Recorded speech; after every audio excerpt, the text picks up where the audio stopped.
வணக்கம் தமிழா. இன்றைக்கி நம்ம வாழ்க தமிழ் சேனலில் நாம் பார்க்க போகிற ரெசிபி தேங்காய் ஒப்பட்டு எப்படி செய்கிறதுன்னு. இதை தேங்காய் போலின்னும் சொல்லுவாங்க. அதுக்கு முன்னாடி நம்ம சேனலை ஃபர்ஸ்ட் டைம் பார்க்குறவங்க பிடிச்சிருந்தால் லைக் பண்ணுங்கள், சப்ஸ்கிரைப் பண்ணுங்கள், அப்படியே பக்கத்தில் இருக்க பெல் ஐக்கானையும் கிளிக் பண்ணிவிடுங்க. இதை செஞ்சு பார்த்துட்டு கமெண்ட் செக்ஷனில் எப்படி இருந்துச்சுன்னு கண்டிப்பாக சொல்லுங்கள். இப்போ இது ரொம்பவே ஈஸியான மெத்தடில் நான் சொல்லித்தரப்போகிறேன். இதில் மெஷர்மெண்ட் ரொம்ப முக்கியம். இப்போ நான் மைதா மாவு ஒரு 750 கிராம்ஸ் பிசைஞ்சு வச்சுருக்கேன். இதில் ஒரு 1/2 ஸ்பூன் உப்பு போட்டுக்கோங்க, அப்புறம் மஞ்சத்தூள் போட்டுக்கோங்க. தேவையான அளவு நீங்கள் இதில் எண்ணெய் போட்டு நல்லா பிசைஞ்சு வச்சுட்டு மூடி வச்சுருங்க. 2 மணி நேரம் இது நல்லா ஊறணும். அதுக்கப்புறம் வெல்லம் ஒரு 3 கப் எடுத்திருக்கேன், 350 கிராம்ஸ். அதில் தண்ணி ஊற்றிட்டு முழுகிற அளவு நல்லா இப்படி கொதிக்க விடுங்க.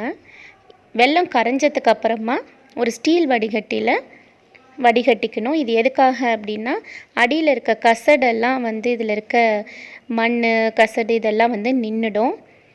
அதனால் எப்போ வெல்லம் கரைச்சாலும் இது மாதிரி கரைச்சிட்டு வடிகட்டிக்கிறது நல்லது.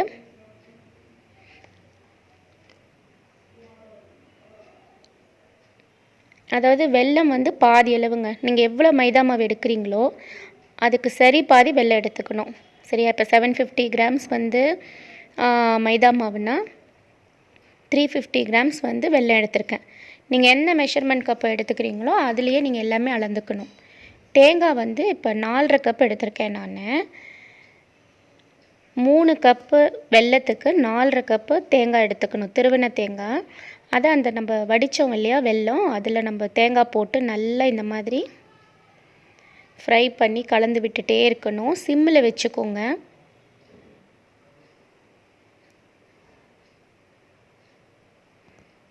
இப்போ நம்ம ஆல்ரெடி மைதா மாவு பிசைஞ்சு வச்சுருக்கோம். Minimum 2 hours ஊறலாம். மேக்ஸிமம் உங்களுக்கு 4-5 ஹவர்ஸ் ஊறினாலும் இன்னும் மாவு நல்லா இலகி கொடுக்கும். மினிமம் 2 ஹவர்ஸாவது மாவு ஊறணும். ஸோ நீங்கள் ஃபஸ்ட்டு மாவு பிசைஞ்சு அதை ஊற வச்சுட்டு அதுக்கப்புறம் இந்த ப்ராசஸ்லாம் பண்ணிங்கனாவே உங்களுக்கு டைம் கரெக்டாக இருக்கும். இந்த மாவு நீங்கள் பிசைஞ்சு வச்சுட்டு அதை நீங்கள் அடுத்த நாளும் நீங்கள் ஃப்ரிட்ஜில் வச்சு யூஸ் பண்ணலாம். அதே மாதிரி தான் இந்த தேங்காய் பூரணமும். நீங்கள் இதையும் ரெடி பண்ணி வச்சுட்டு இதையும் நீங்கள் பாதி செஞ்சுட்டு பாதி நீங்கள் ஃப்ரிட்ஜில் வச்சுட்டு அடுத்த நாளும் செஞ்சுக்கலாம். இதில் என்ன பதம்னு பார்த்தீங்கன்னா, பூத்த பதம் வரணும் இப்படி.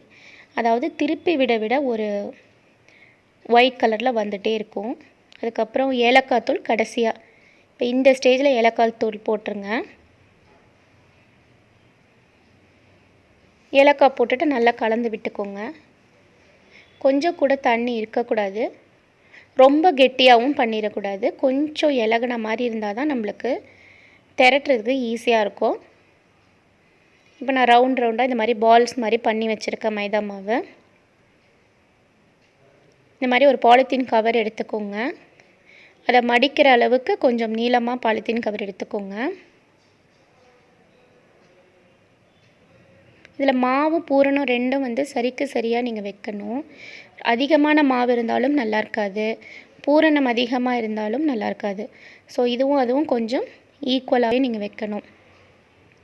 இப்போ இது எப்படி திரட்டுறதுன்னு நான் சொல்லித்தரேன்.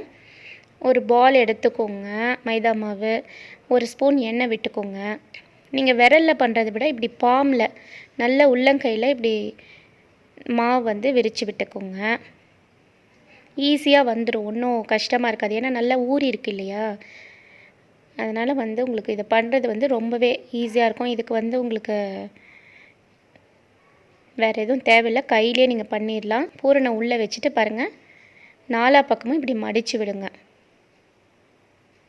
எல்லா பக்கமும் மடிச்சுட்டு இதில் எக்ஸஸாக இருக்க மாவை நீங்கள் எடுத்துடலாம். திரும்ப அது மேலே ஒரு ஸ்பூன் எண்ணெய் விட்டுட்டு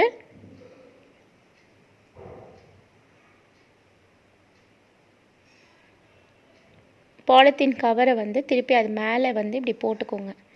இந்த மாதிரி பண்ணும்போது உங்களுக்கு பயம் இல்லாமல் ஈஸியாக பண்ண முடியும். ஷேப் நீங்கள் ஸ்கொயர் ஷேப்போ ரவுண்ட் ஷேப்போ இல்லை எந்த ஷேப்பும் வரலைனாலும் பரவாயில்ல, நீங்கள் பாட்டுக்கு இப்படி நல்லா க்ளீனாக இப்படி தொடச்சி விடுங்க. இப்படி பண்ணும்போது நம்மளுக்கு பயம் இல்லாமல் பண்ணலாம். ஈஸியாக வந்துடும். நல்ல மெலிசாக தட்ட முடியும். உங்களுக்கு வந்து மொத்தமாக இல்லாமல் மெலிசாக உங்களால் வந்து ஒப்பட்டு தட்ட முடியும். இதில் மாவு இப்போ வேறு ஏதாவது ஒரு பக்கம் மாவு எக்ஸஸாக இருந்தால் அந்த மாவு நீங்கள் கட் பண்ணி எடுத்துடலாம். இல்லை பூரண எக்ஸஸாக வந்தால் அதை நீங்கள் தனியாக எடுத்து விட்டுடலாம். அவ்வளோதான். இப்போ நீங்கள் பாலித்தீன் கவர் மேலே ஒரு மூடி இருந்தோம் இல்லையா, அதை எடுத்துட்டு நீங்கள் இதை எடுத்து அடுப்பில் வைக்க வேண்டியதுதான். தவாவில் போட்டு எடுக்கணும். இது வந்து சிம்மிலே வைங்க, ஃபுல்லாக வச்சுட்டு எடுக்காதீங்க. அப்போ சிம்மிலே வச்சு எடுத்தால் தான் வந்து உங்களுக்கு தீஞ்சு போகாமல் நல்ல செவக்க வரும். கொஞ்சமாக எண்ணெய் விட்டுக்கிட்டால் போதும். நான் வந்து ஒரு இரும்பு தவாவில் தான் போட்டிருக்கேன். சிம்மில் வச்சுக்கோங்க. கல் காஞ்சப்புறம் போட்டுட்டு எண்ணெய் விட்டுக்கோங்க. இப்போ இன்னொன்று உங்களுக்கு இதே மாதிரி நான் செஞ்சு காட்டுறேன் பாருங்கள். பாலித்தீன் கவர் அடியிலையும் இருக்கணும், மேலே மூடுறதுக்கும் இருக்கணும். அது மாதிரி நீங்கள் வச்சுக்கணும். சரியா?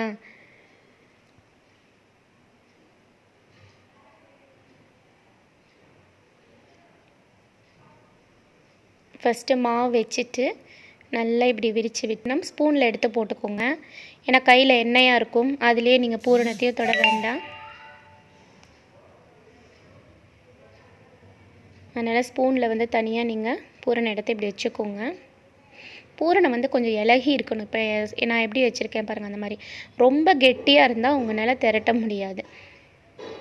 அது வந்து கல் மாதிரி ஆகிடும். அதனால் தேங்காய் போலி பண்ணும்போது பூரணம் வந்து கொஞ்சம் இலகுன மாதிரி இருக்கணும். பார்த்திங்களா, எக்ஸஸ் மாவே எடுத்தாச்சு. திரும்ப அது மேலே ஒரு ஸ்பூன் எண்ணெய் விட்டுக்கோங்க. அப்புறம் மூடி வச்சிடணும். மேலே ஒரு பாலித்தீன் கவர், இது ஒரே கவர் தான், ரெண்டாக மடிச்சுக்கணும். அவ்வளோதான். இப்போ உங்களுக்கு திரட்டுறதுக்கு வந்து ரொம்பவே ஈஸியாக இருக்கும். இதில் நீங்கள் பூரணம் மாவு அளவுலாம் நான் சொல்லியிருக்க மாதிரி நீங்கள் கரெக்டாக மெஷர்மெண்ட் பண்ணிங்கன்னா உங்களுக்கு பூரணமோ மாவோ மீதி ஆகாது. மீதி ஆனாலும் பரவாயில்ல, நீங்கள் மாவு மீதியானால் நீங்கள் அதில் பரோட்டா செஞ்சுக்கலாம். ஸோ ஒன்றும் பிரச்சனையே இல்லை. பயப்படாமல் பண்ணுங்கள். இதில் எக்ஸஸாக இந்த ஒரு பக்கம் பூரணம் வெளியே வந்துடுச்சு அப்படின்னா அதுக்கும் பயப்பட வேணாமல் அந்த பூரணத்தை நம்ம வந்து எடுத்து போட்டுடலாம். இப்படி பண்ணும்போது உங்களுக்கு ரெண்டுமே வந்து நல்லா பிளெண்ட் ஆகி ஈவனாக வந்துடும்.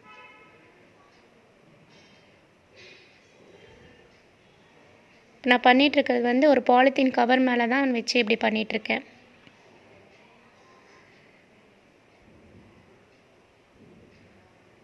நீங்கள் ஒரு 3-4 போலி திரட்டினீங்கன்னாவே உங்களுக்கு வந்து ஈஸி ஆகிடும்.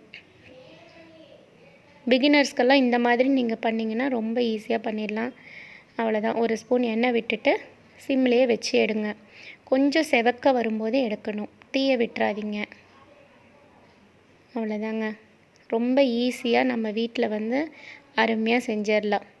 தேங்காய் ஒப்பட் ரெடி ஆகிடுச்சு. பிடிச்சிருந்தால் லைக் பண்ணுங்கள், சப்ஸ்கிரைப் பண்ணுங்கள், பெல் ஐக்கான் கிளிக் பண்ணிவிடுங்க. செஞ்சு பார்த்துட்டு எனக்கு சொல்லுங்கள். வாழ்க தமிழ்.